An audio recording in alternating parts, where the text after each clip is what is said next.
So when it comes to choosing therapy for myeloma, it's important to work with your healthcare team to identify what might be best for you.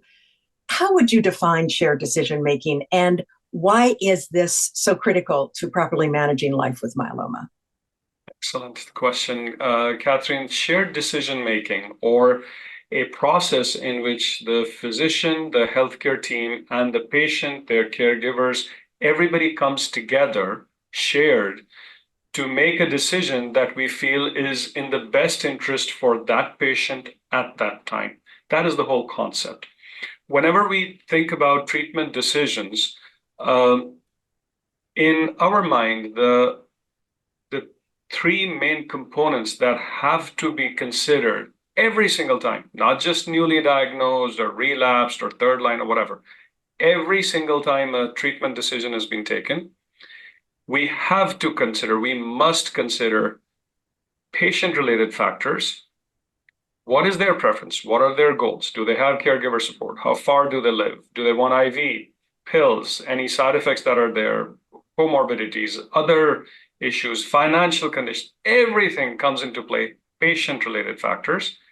Then there are disease-related factors. How fast is the disease growing? Is this new? Is this old disease? High risk, low risk, or standard risk, or what has been given before, etc. So patient and disease related. And the number three is the treatment related factors. What is being considered for the patients? What are the ins and outs, pros and cons? All of this has to be laid out in front of the patient and preferably also their caregiver, if the patient has someone who they can share their decision with. And when we put all of that in the mix, we come up with a decision which is hopefully in the patient's best interest. They are more likely to go through with it. They are informed. They are involved in their care.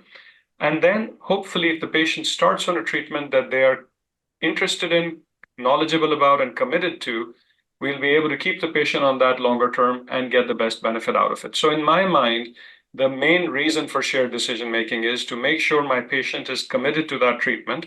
They understand that treatment, and we make this kind of bond between us as clinicians and our teams and the patient and their home team, their family team, their caregiver team, so that everybody is working together with a singular goal: right treatment for the right patient at the right time, because it must be patient-centric, not research or clinician or drug-centric. Yeah, okay. But that's good advice. What are myeloma treatment goals and how are they determined? So I think the myeloma treatment goals can be very different depending on what vantage point you're looking from. Mm. My treatment goal is to provide the best treatment for my patient that has least side effects, gets a deep control, and my patient's able to live long with a good quality of life. Okay, but that's my goal. I need to figure out what my patient's goals are. And sometimes our patient's goals are very different.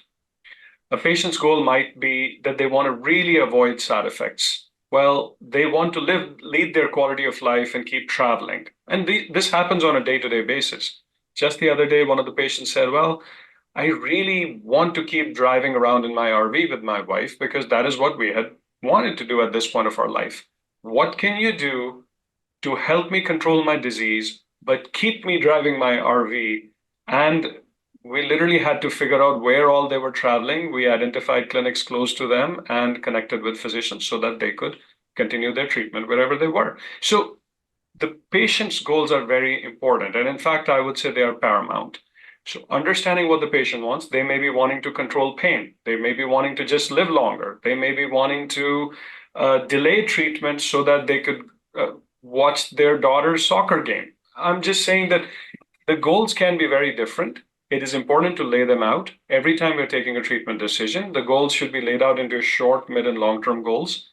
I should bring my goals to the discussion. The patient should bring their goals to the discussion, and we come up with whatever is the best answer for them that suits them.